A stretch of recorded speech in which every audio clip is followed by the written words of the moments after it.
Hey guys, Marcus from Live Life Your Way here, and welcome to Introduction to Muscular Activation. And this is the next in the series, so this is part 4.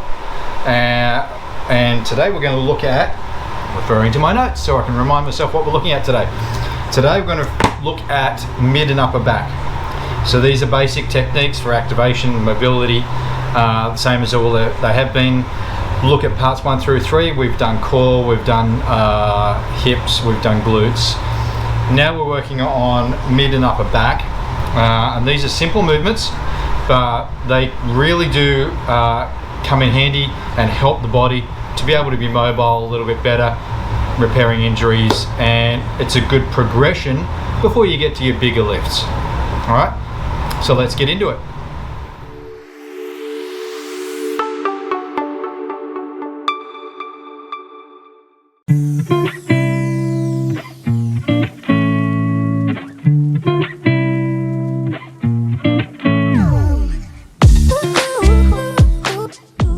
Okay, so what we're going to start off with today is a movement called a laying Y pose. Why? Yeah, because it's the shape of a Y.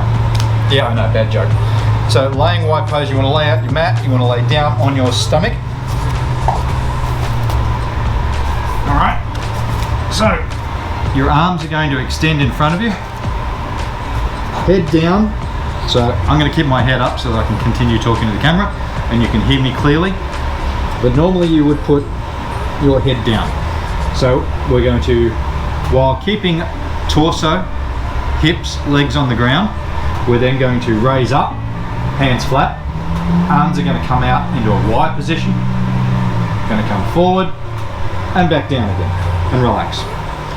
Very important to relax in between each one of those movements and between each repetition. Let the muscles reset and then go again. All right, so let's see a couple of reps of that laying Y pose.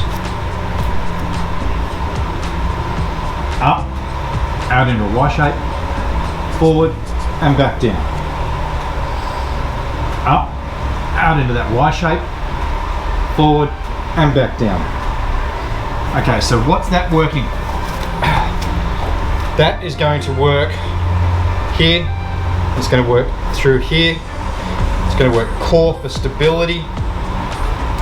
Basically it's bringing that entire body, that mid-back, into a stabilizing movement that teaches all the muscles to fire up together. It also teaches the body to remove upper traps from a lot of movements because they can overactivate sometimes. All right, that's a laying Y pose. Next up, we're going to move that same movement and we're going to put it onto a bench. All right, so we're doing laying Y pose. We've come up from the floor, basic movement. Now we're going to come up to the bench and we're going to do it with a larger range of motion. It's going to give us an extended movement on the same movement patterns. We're going to do it unweighted and then we'll do it weighted. And you'll know when you do it weighted, you will notice a massive difference in how it restricts your movement and how those muscles actually perform. So laying Y pose on a bench, you want to straddle the bench. So for the ladies, it's going to be a little bit unladylike, so I apologize about that one. You want to put your chest on the bench and have your head and neck hanging off. That'll give shoulders good range of movement. Using your legs to stabilize you in place. Same movement, hands flat, coming up into that Y, forward and back down. Make it almost like a 4-point movement. So it's 1, 2, 3 and 4. Keeping chest on the bench, only raising up with the shoulders, keeping the torso down. Do it again. Up into that Y, forward and back down. All right, so that's laying Y pose on the bench. So now I'm going to do the same movement and we're going to add a little bit of weight. Again, we're going to keep hands facing down. You only need to add 1 or 2 kilos max in this movement because it's not about loading in a large amount of weight. So we're going to come up into that Y, forward and back down. Big breath in, up into that Y, forward and down. And you will find that doing it weighted, Your body's going to struggle to maintain stability, which is where additional core is going to come in, and you'll find a little bit more upper trap activation in that movement. So make sure your body's really moving and flowing properly, unweighted, before you even attempt to do that weighted, because it could be a little bit too much. You'll also notice when I did it weighted, I actually couldn't get the same range of motion. I couldn't get the arms up as far as I would have unweighted. Okay, next up in our activation for mid-back work is a reverse fly on the bench. Okay, best to do this at about a 30-degree angle. 45 is a bit too much. Flat bench, you can miss a few muscles, I find, and a lot of the research has found that 30 degrees tends to be a bit of pretty much the optimum angle for this movement. Okay, you can do this in a machine at a gym. You can do it standing, but on the bench at 30 degrees removes a lot of the other muscles for stability and isolates that mid-back. Okay, so the reverse fly is lightweight. It's not about massive amounts of weight. Straddling the bench, chest on the bench, starting with your arms nice and flat. In this position, we're then going to basically bring the arms up and bring the arms back down again. Doesn't seem like much, but it will activate a lot of that mid-back area, rhomboids, mid and lower traps. So we'll do a few sets here, a few reps here.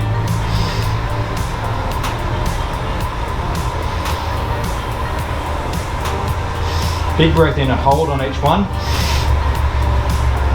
and release. Breath in and up. Simple movement, but very effective. Vary the weight around for you for what you're able to do. Work up to your abilities. Don't overload the weight in that one. As you get to usually about the second set, you'll find that you're struggling to get the arms up as much as you did on the first set. Don't stress too much about that. Don't try and force the movement. Don't try and force that range. Just go with it as the muscles start to tighten up a little bit. Okay, next up in our movement patterns is actually something quite simple, but a lot of people struggle with the range of motion in it. So you want to basically back yourself up against a wall. Okay, now we're going to start with hands at 90 degrees, arms at 90 degrees at the elbows. Okay, and in this position we're simply going to slide up and slide down. Don't go below that 90 degrees. We're going to slide up and slide down. We'll do another one. Slide up and slide down. Tricky part about this particular movement is a lot of people have trouble getting their hands and rotating their hands all the way back to the wall and sliding through their movement. They struggle getting their arms or the elbows back because their chest can be a little bit over tight. But it is a really good mobility movement, teaching the body to stretch out and go through a full range of motion. Okay, so a wall slide. Nice and simple, really simple. Let's do a couple more of those. Back right up so that your back up is up against the wall, and you're simply going to slide up and slide back down to that 90 degrees. All right, keep that 90 degrees and do both arms together. All right, so we're going to finish up. The last exercise is going to be in this activation workout today. It's going to be a banded up and over. This one's going to work stretch out chest, it's going to work shoulders, it's going to work mid-back, it's going to work core for stability. Anyone with a little bit of a tight chest is going to struggle a little bit with this one, but it's actually going to be really effective on that. So I'm going to show it to you from a couple of different angles. We'll start off with a side view. So you want to grab your resistance band, hands on the ends, and nice solid stance. Starting with the band down here at the waist, we're going to come up and we're going to come over. Carefully, smoothly, and back again. Now the trick is you have to pull resistance, you have to pull against that band laterally, that way. Okay? If you just come up and just hold the band casually, then you're only going to get to about here, because the shoulders are going to want to struggle with that. They have to move out to be able to come over, which means you have to pull resistance, you have to pull against that band. All right, so I'll show you on a frontal angle. This angle here, all right, up, resistance on the band, pulling outwards, gently coming up and over. Okay, so I'll show you from the front. If you don't pull resistance, you'll get to here, the shoulders are locked, you won't be able to go any further. You have to pull on that resistance band to allow those shoulders to rotate, okay, smoothly. Okay, let's have a look at that from the back as well. So you see it from the rear perspective. Coming up, pulling out,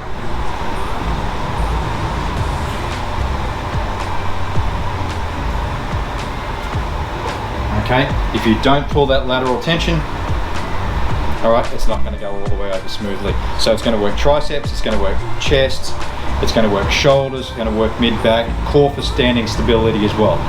Okay, as you get better at that, as it gets a little bit easier with time, you can pull your hands in further on that band and get a little bit more tension on it, and that'll get an even bigger stretch.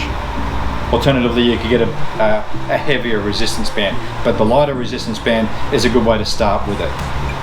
All right, so that was today's part 4 of our muscular activation techniques. Hope you enjoyed that. If you've got any questions, pop them below. And I hope you're staying safe out there. Remember to hit that subscribe button. Look out for the next video in the series. And stay safe out there. We'll see you in the next video. Hope you enjoyed.